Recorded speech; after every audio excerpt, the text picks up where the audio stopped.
Hi అండి. ఈరోజు recipe వచ్చేసి బొబ్బట్లు. నెయ్యితో చేసిన బొబ్బట్లండి. చాలా పర్ఫెక్ట్‌గా వచ్చాయి. చాలా ఈజీగా ప్రిపేర్ చేసుకోవచ్చు. కొంచెం చిన్న చిన్న టిప్స్ ఫాలో అయినట్లయితే ఈజీగా ఇంట్లోనే చాలా బాగా ప్రిపేర్ చేసుకోవచ్చు. చూసారా? ఎలా కావాలంటే అలా ఫోల్డ్ చేసుకోవచ్చు. అంత స్మూత్‌గా, అంత సాఫ్ట్‌గా వచ్చాయి. అస్సలు తొనగట్లేదు చూసారా? చాలా బాగా వచ్చాయి టేస్ట్ అయితే. స్టఫ్ లోపల ఎక్కువగా, పైనైతే పల్చగా పర్ఫెక్ట్‌గా ఉన్నాయి గదా చూడడానికి. ఇప్పుడు ఒకవేళ మీరు బొబ్బట్లు ప్రిపేర్ చేయాలి అనుకుంటే, ఈ వీడియో ఒకసారి చూసి ట్రై చేయండి. చాలా ఈజీగా, సింపుల్‌గా ప్రిపేర్ చేసేసేయొచ్చు. పెద్దగా ఏం ప్రాసెస్ కూడా ఉండదు. దానికోసం ముందుగా అయితే ఒక బౌల్ తీసుకొని, ఒక కప్పు వరకు పచ్చిశనగపప్పునైతే యాడ్ చేసుకొని, నీట్‌గా కడిగి నానబెట్టేసుకున్నాను.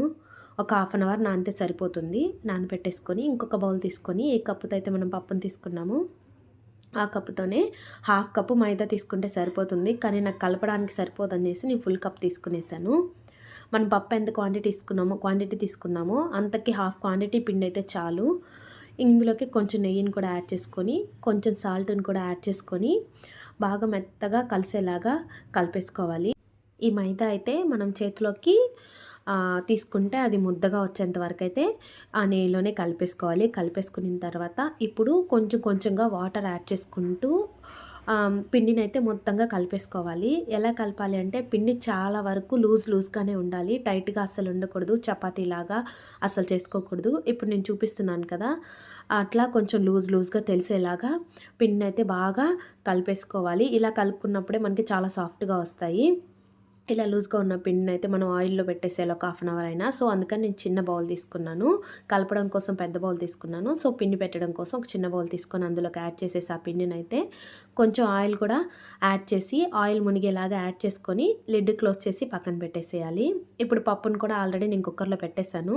సో, అది సెమీ సాఫ్ట్‌గా ఉడకాల్సిన అవసరం ఏం లేదు. బాగా ఉడికిపోయినా పర్లేదు, సెమీ సాఫ్ట్‌గా ఉడికినా పర్లేదు. పప్పు ఎలా అయినా ఉడికించుకోవచ్చు. కానీ కొంచెం ఎక్కువగా మెత్తగా ఉడికితేనే బావుంటది. ఇప్పుడు ఆ పప్పునైతే ఎనిపేసుకున్నాను. బాగా మెత్తగా ఎనిపేసుకొని, ఎలాగో మనం మిక్సీ అయినా ఎనుపుకుంటాం లేదా మిక్సీ అయినా పట్టుకుంటాం కాబట్టి ఎలా ఉడికినా ప్రాబ్లమ్ అయితే లేదు.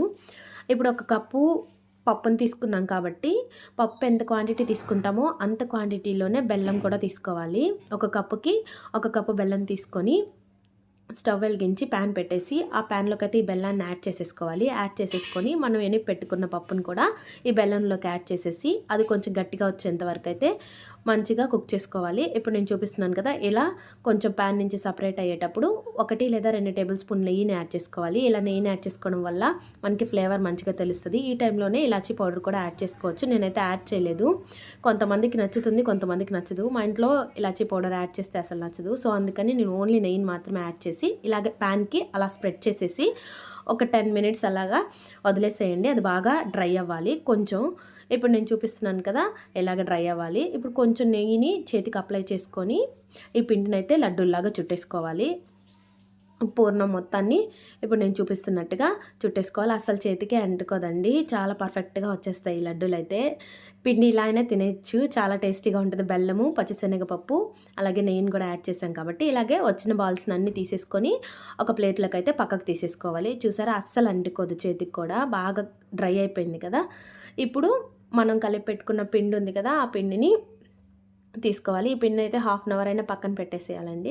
సో, ఇప్పుడు ఆ పిండిని తీసుకొని మళ్ళీ ఒక్కసారి ఆ పిండంతా ఆయిల్‌లో కలిసేలాగా కలపాలి. ఎందుకు ఇంత ఆయిల్ ఏస్తున్నాను అనుకోకండి. ఎందుకంటే మనం ఈ బొబ్బట్లు చేయాలంటే కంపల్సరీ ఇలా ఆయిల్‌లోనే పిండైతే ఉండాలి. అప్పుడే చాలా సాఫ్ట్‌గా వస్తాయి.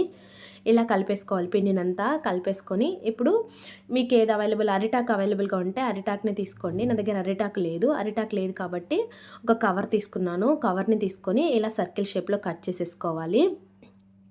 కట్ చేసేసుకొని సర్కిల్ షేప్‌లో కట్ చేసుకున్నట్లయితే మనకి తెలుస్తది. మనం ఎంత బొబ్బట్లు చేస్తున్నామా, దీని మీద చేయడానికి వాటంగా ఉందా లేదా అనేసి. సో, అందుకని ఇలా కట్ చేసుకున్నాను. ఇలా కట్ చేసుకొని ముందు మనం తీసుకున్న చపాతీ పిండినైతే బొబ్బట్ల పిండినైతే తీసుకొని అందులోకి స్టఫ్‌నైతే యాడ్ చేసేసుకొని చాలా తక్కువ మోతాదులో తీసుకుంటే సరిపోతుంది. యాడ్ చేసేసి చుట్టూ క్లోజ్ చేసేసేయాలి. నేను చూపిస్తున్నట్టుగా క్లోజ్ చేసేసి ఇలా బొబ్బట్టయితే ప్రిపేర్ చేసుకోవాలి. మొత్తం అంతా స్ప్రెడ్ చేసుకోండి చుట్టూ వేళ్ళతోనే. ఇంకేం ఎక్స్‌ట్రా కవర్స్ ఏం అవసరం లేదు. జస్ట్ ఇలా స్ప్రెడ్ చేసేసుకుంటే చాలు. పెనం అయితే బాగా కాలాలి. పెనంని స్టవ్ మీద పెట్టేసి బాగా హీట్ అవ్వనివ్వాలి. మంచిగా హీట్ అయిన తర్వాత మనం చేసుకున్న బొబ్బట్టునైతే పెనం మీద వేసేసుకోవాలి. వేసేసుకొని సెకండ్ సైడ్ కూడా టర్న్ చేసుకొని కొంచెం పైనుంచి గీని అప్లై చేసేసుకోండి. గీని అప్లై చేసేసుకుంటే పర్ఫెక్ట్‌గా కుక్ అయిపోతాయి. చాలా ఈజీగా, సింపుల్‌గా చేసేసుకోవచ్చు. అట్లాగే రిమైనింగ్ అన్నీ కూడా చేసేయండి. ఎంత చక్కగా పొంగుతూ వస్తాయంటే ఇప్పుడు నేను చూపించిన ప్రాసెస్‌లోనే చేసినట్లయితే బొబ్బట్లయితే పర్ఫెక్ట్‌గా పొంగుతూ షేప్ అయితే చాలా బాగొస్తాయి. మనం ఏం కట్టర్స్ కానీ ఏం యూజ్ చేయాల్సిన అవసరం లేదు. చేత్తోనే చేసేసేయొచ్చు. ఎడ్జెస్‌లో కూడా మనకి పిండి మిగిలిపోవడము, పప్పు చుట్టూ సరిపోకపోవడం అలా ఏముండదు. చూసారా? మొత్తం అంతా ఈవెన్‌గా స్ప్రెడ్ అయింది. షేప్ కూడా ఎంత పర్ఫెక్ట్‌గా వచ్చిందో చూసారా? ప్రతి ఒక్క బొబ్బట్టు కూడా పర్ఫెక్ట్‌గా పొంగుతూ వస్తుంది. స్టఫ్ మనకి లోపల ఎక్కువగా ఉంటది. పైన పిండి పల్చగా ఉంటది. మనం ఎలా ఎలా పట్టుకుంటే అలా వస్తాయి చేతిలోకైతే. అంత పర్ఫెక్ట్‌గా చేసుకోవచ్చు బొబ్బట్లు ఇలా చేసినట్లయితే. చూసారా? నేను చేసినవన్నీ కూడా పర్ఫెక్ట్‌గా పొంగుతూ వచ్చాయి. అంతేనండి. మన బొబ్బట్లయితే రెడీ అయిపోయినట్లే. ఈ ప్రాసెస్ మీరు ఫాలో అయినట్లయితే ఇలాగే ఎన్ని బొబ్బట్లైనా సింపుల్‌గా, ఈజీగా ఇంట్లోనే ప్రిపేర్ చేసేసేయొచ్చు. ఇలా ఒకసారి చేసి పెట్టారంటే ఒకటి తినేవాళ్ళు ఖచ్చితంగా ఎక్స్ట్రానే అడుగుతారు. అంత చక్కగా వస్తాయి. మీరు చూస్తేనే తెలుస్తుంది కదా! నా చేతిలో పట్టుకుంటే బొబ్బట్టు ఎంత సాఫ్ట్‌గా ఉందనేసి. ఇలా మనం చేసినట్లయితే బొబ్బట్టు మనం ఎలా చెప్తే అలా ఉంటుంది. ఎలా అయినా ఫోల్డ్ చేసుకోవచ్చు. చూసారా? అస్సలు తునగట్లేదు. లోపల స్టఫ్ ఏమో చాలా థిక్‌గా, పైన లేయర్ మైదా లేయర్ ఏమో చాలా తిన్‌గా వస్తాయి. తినేటప్పుడు మనం నోట్లో వేసుకున్నట్లయితే వెన్నలా కరిగిపోతాయి. ఒకవేళ మీరు ట్రై చేయాలి అనుకుంటే చాలా సింపుల్‌గా నేను చూపిస్తున్న ప్రాసెస్‌లో ఈ వీడియో చూసి ఒక్కసారి ట్రై చేయండి. ఖచ్చితంగా మీ ఇంట్లో వాళ్ళకైతే ష్యూర్‌గా నచ్చుతుంది. వీడియో నచ్చినట్లయితే ఒక లైక్ చేయండి. అలాగే సబ్స్క్రైబ్ చేసుకోండి.